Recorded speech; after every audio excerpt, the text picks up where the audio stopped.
स्वारगेट बलात्कार प्रकरणातील तपासादरम्यान आरोपी दत्ता गाडे याचा मोबाईल शोधण्यासाठी पोलिसांचे पथक शिरूर तालुक्यातील गुणाट शिवारात गेले होते। या शोध कार्यावेळी पोलिसांना आरोपीबाबत धक्कादायक माहिती मिळाली। स्वारगेट बसस्थानकात तरुणीवर अत्याचार करून फरार झालेला दत्ता गाडे हा 3 दिवस 30 वेगवेगळ्या ठिकाणी लपला होता। या सर्व ठिकाणी आज पोलिसांनी त्याचा मोबाईलचा शोध घेतला, परंतु अद्याप सुद्धा हा मोबाईल मात्र पोलिसांच्या हाती लागला नाही। पोलिसांनी जवळपास 150 एकर परिसरात दत्ता गाडे ज्या ठिकाणी लपला होता त्या ठिकाणी मोबाईलचा शोध घेतला, परंतु हा मोबाईल अद्याप सुद्धा पोलिसांच्या हाती लागला नसून अद्याप शोध मोहीम सुरू आहे। दत्ता गाडेच्या मोबाईलमधून जवळपास सर्वच गोष्टींचा उलगडा होईल असं सुद्धा बोललं जातं। या संदर्भात ताजी अपडेट देण्यासाठी आपले प्रतिनिधी ज्ञानेश्वर चोतमल आपल्या सोबत जोडले। ज्ञानेश्वर, दत्ता गाडेच्या घराची पोलिसांकडून झाडाझडती घेण्यात आली आणि ज्या ठिकाणी तो त्या 3 दिवसामध्ये लपला होता त्या ठिकाणचा शोध घेण्यात येतोय, मोबाईल शोधण्यात येतोय, काय अपडेट?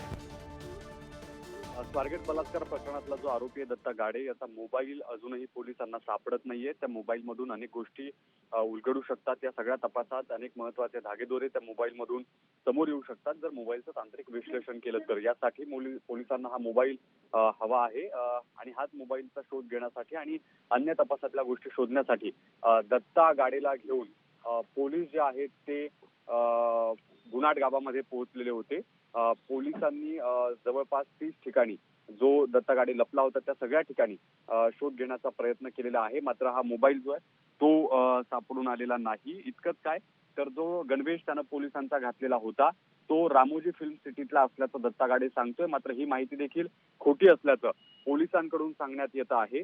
जवळपास 150 एकर परिसरात दत्ता गाडे ज्या ठिकाणी लपला होता त्या सगळ्या ठिकाणी मोबाईलचा शोध घेतला गेला, मात्र अद्यापही पोलिसांना जो मोबाईल आहे तो सापडून आलेला नाही। हा दत्ता गाडे किती चतुर आहे, किती तो चालाक आहे हे आपल्याला या सगळ्या गोष्टींवरून दिसतंय। त्याचं पोलीस गणवेशातलं वावरणं असो किंवा आताही पोलिसांच्या ताब्यात असताना त्याच्याकडून जो तपासाला बगल देण्याचा प्रयत्न होतोय किंवा काही गोष्टी लपवण्याचा प्रयत्न होताना दिसतोय, यातून दत्ता गाडे कशा पद्धतीनं शातीर आणि रेकॉर्डवरचा असलेला अट्टल गुन्हेगार हे दिसत आहे।